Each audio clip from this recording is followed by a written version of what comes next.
حاتم طائی کی تفصیلی کہانی۔ عرب کے صحراؤں میں جہاں ریت کے ٹیلے ہوا کے ساتھ چلتے تھے، ایک قبیلہ آباد تھا، قبیلہ طائی۔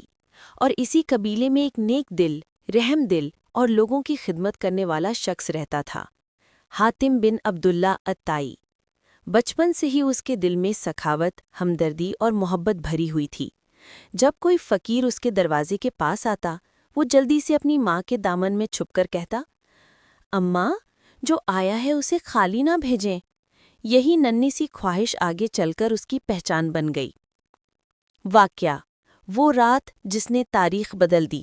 ایک انتہائی سرد رات تھی، ہوا تیز تھی، ریت اڑ رہی تھی اور پورا قبیلہ اپنے اپنے خیموں میں دبک کر بیٹھا تھا۔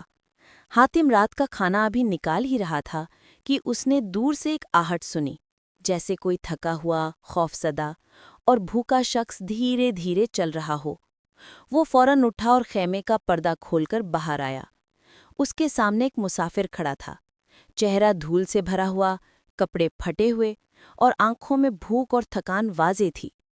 حاتم آگے بڑھا اور بولا، آؤ بھائی، یہ خیمہ آپ کا ہے۔ مسافر حیران تھا، کیونکہ وہ اجنبی تھا۔ حاتم نے اس کا ہاتھ پکڑا اور اپنے خیمے میں لے آیا۔ خدمت اور مہمان نوازی۔ اس نے فوراً آگ جلائی، مسافر کے کپڑے خشک کیے، پانی دیا، بستر دیا اور گرم دودھ پیش کیا۔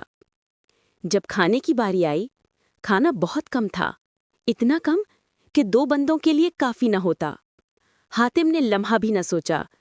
رات کی تاریکی میں وہ خیمے سے نکلا اور اپنے سب سے پیارے اونٹ کو ذبح کر دیا۔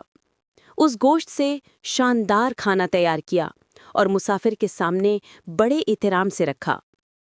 مسافر رو پڑا، کہنے لگا، میں تو سوچ رہا تھا کہ شاید میں آج بھوکا سو جاؤں گا۔ حاتم نے مسکراتے ہوئے کہا، مہمان اللہ کی رحمت ہوتا ہے۔ اگلی صبح ہوئی، ہوا تھم گئی، آسمان صاف تھا۔ مسافر جانے لگا۔ حاتم نے اسے کھجوریں، پانی اور کپڑے بھی ساتھ دیے، اور راستے کی دعائیں بھی۔ مسافر نے جاتے ہوئے صرف ایک جملہ کہا، میں جہاں جاؤں گا تمہارا نام ساتھ لے کر جاؤں گا۔ اور ہوا بھی کچھ ایسا ہی۔ پورا عرب، پھر دنیا، پھر تاریخ میں سخاوت کا نام اگر کسی کے ساتھ لکھا گیا تو وہ حاتم طائی تھا۔ کہانی کا پیغام: عظمت دولت میں نہیں، کردار میں ہے۔ مہمان صرف انسان نہیں، رحمت ہوتا ہے۔